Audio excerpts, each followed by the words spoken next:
Well, here we go.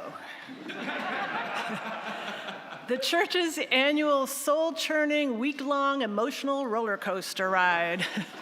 It begins today, a day of ironies and paradoxes, of parallels and reversals. Today, we begin on a high note. I find it thrilling to enter into the scene where Jesus rides triumphantly into Jerusalem, greeted by an ecstatic crowd as king. I love the hosannas, the crowd hailing the Son of David. Don't you?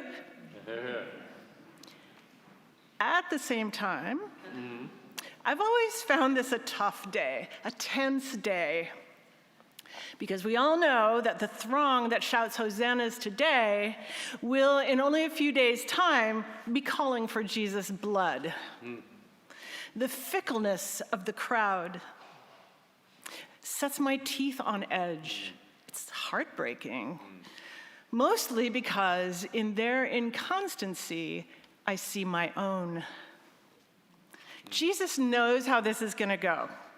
Even as he rides into the city to the acclaim of the crowds, Jesus is already weeping for Jerusalem. In Luke's gospel, we hear it in the section right after the part of the story we just heard today.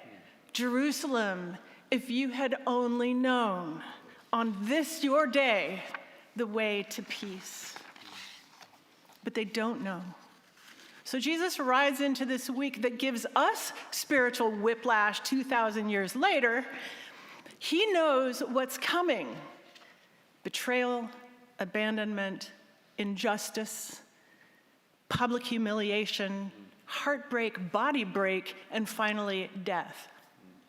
And yet, he makes it to the very end saying, not, Father, smite them back to the Stone Age, for they know exactly what they're doing, but, Father, forgive them. They don't know what they're doing. How does Jesus get through this week with such steadiness of spirit? I think it's because he is utterly secure in who he is. So today, I want to talk about identity and the reversals of life.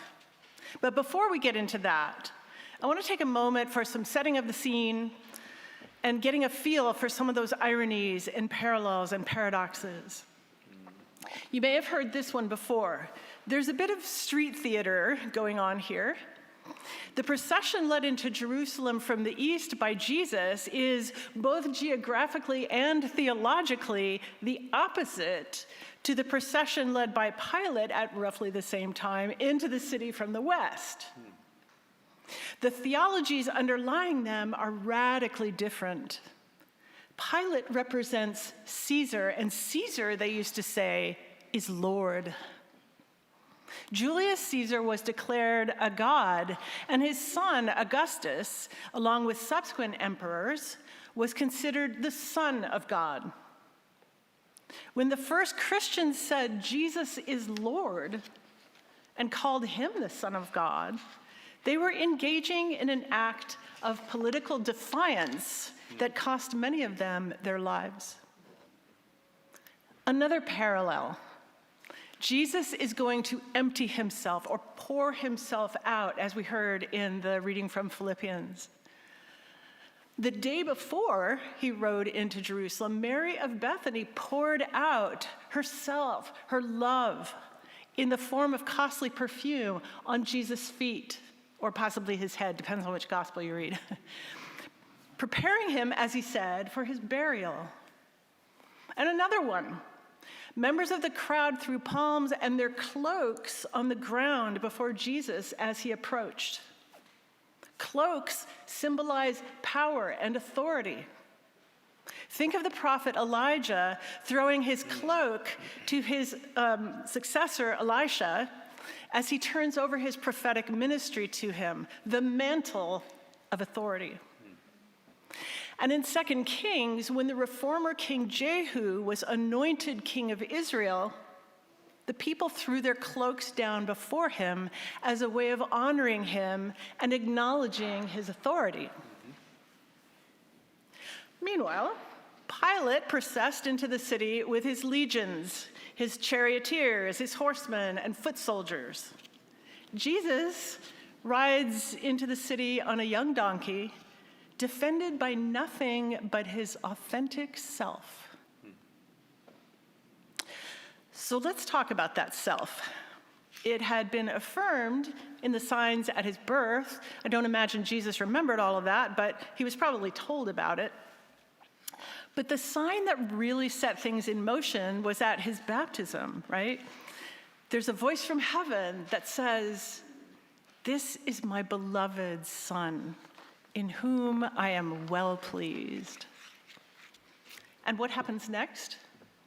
He goes out into the desert, and the tempter takes aim exactly at his identity.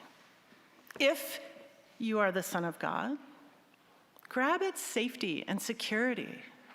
If you're the Son of God, get people praising you. Do something spectacular. Make them talk about you. If you're the Son of God, make a grab for power. If.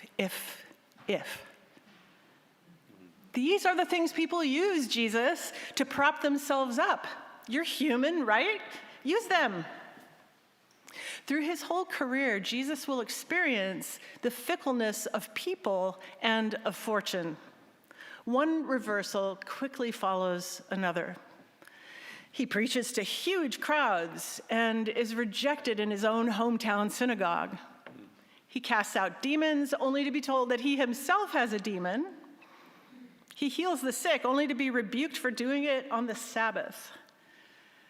Up and down, the wheel of fortune keeps turning. But Jesus knows the secret to the wheel. The only ones who are jerked around by it are the ones out on the rim. If you're at the center, everything stays steady, and you can too. The center is where Jesus knows himself as God's beloved. And no one and nothing can change that. There will be many reversals of fortune. The crowd with the hosannas will soon be replaced by the crowd calling, "Crucify him." But Jesus knows this is coming, and he stays at the center, rooted in his identity as God's beloved. And we can too. The difference between Jesus and us, the difference, okay, ready?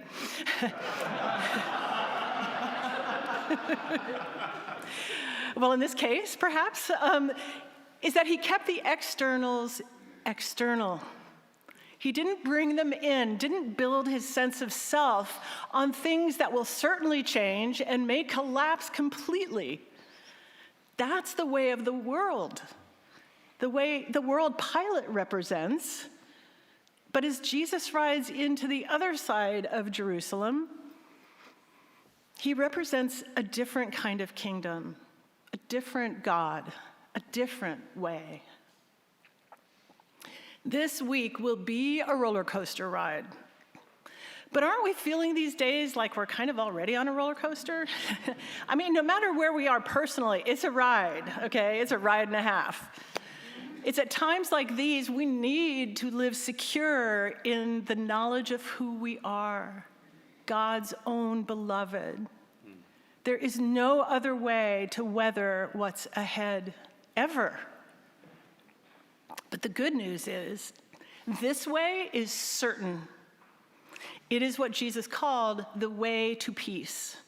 And we can and we will walk it together.